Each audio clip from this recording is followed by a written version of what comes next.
का एक ही लक्ष्य है कि जो भी सांसद आवाज उठा रहा है बीजेपी के खिलाफ या बीजेपी के जो नाकामी है उसको उजागर कर रहा है, निकम्मेपन को उजागर कर रहा है, उसकी डबल इंजन की सरकार को एक्सपोज कर रहा है, उसे निलंबित कर दो।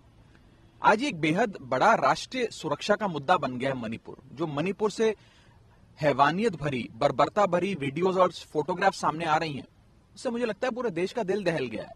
आपने देखा कि कैसे एक कारगिल युद्ध के समय हमारे देश का एक जवान, एक सूबेदार जिसने देश के लिए लड़ाई लड़ी, देश की प्रभुता अखंडता की रक्षा करी, आज उसकी धर्म पत्नी को निर्वस्त्र करके जिस प्रकार से परेड कराया गया और छेड़छाड़ करी गई, उनके साथ कुकर्म किया गया, वो बेचारा सूबेदार कह रहा है कि मैंने देश की रक्षा तो करी लेकिन मैं अपने परिवार की, अपनी पत्नी की रक्षा नहीं कर पाया। इससे अभद्र दृश्य इस देश के लिए क्या हो सकता है? ये महिला सुरक्षा का मुद्दा है, राष्ट्र सुरक्षा का मुद्दा। और इसलिए हम कहना चाहते हैं, विपक्ष की मांग क्या है, हम सब साथियों की मांग क्या है कि मन की बात बहुत हो गई, अब मणिपुर की बात हो।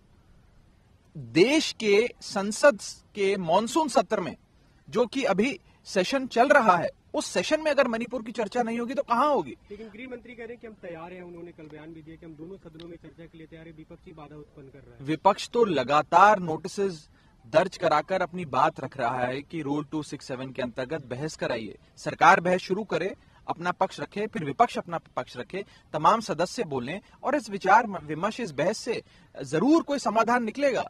आज दुख की बात है कि दुनिया के कई बड़े देशों की जो संसद है, यूएस की संसद कह लीजिए और अन्य देशों की संसद कह लीजिए, वो संसद मणिपुर के मुद्दे पर गंभीर है, वो चर्चा करना चाह रही है।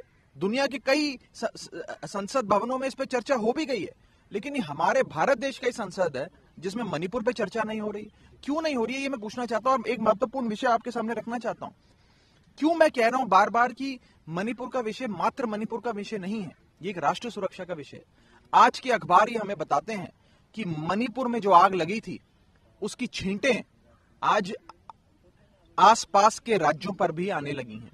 आज सुबह की जानकारी है कि मिजोरम के अंदर भी एक पर्टिकुलर समुदाय के खिलाफ वायलेंस की घटनाएं सामने आ रही हैं और वहां से उन्हें हिदायतें दी जा रही हैं कि आप मिजोरम छोड़कर चले जाएं। तो कहने का मतलब यह है कि यह अब विषय सिर्फ मणिपुर का नहीं रहा, ये एक प्रकार से पूरे नॉर्थ ईस्ट का मसला बनता जा रहा है। इसीलिए हम सरकार से हाथ जोड़कर विनती करते हैं कि संज्ञान लें। नहीं, देखिए, हम सबसे पहले तो प्रयास करेंगे चेयरमैन साहब से मिलकर कि चेयरमैन साहब, आप हम सबके आदरणीय हैं, हमारी लड़ाई कोई चेयरमैन से तो है नहीं, हमारी लड़ाई बीजेपी से, बीजेपी की लड़ाई हमसे है। आम आदमी पार्टी बनाम बीजेपी, बीजेपी बनाम आम आदमी पार्टी है।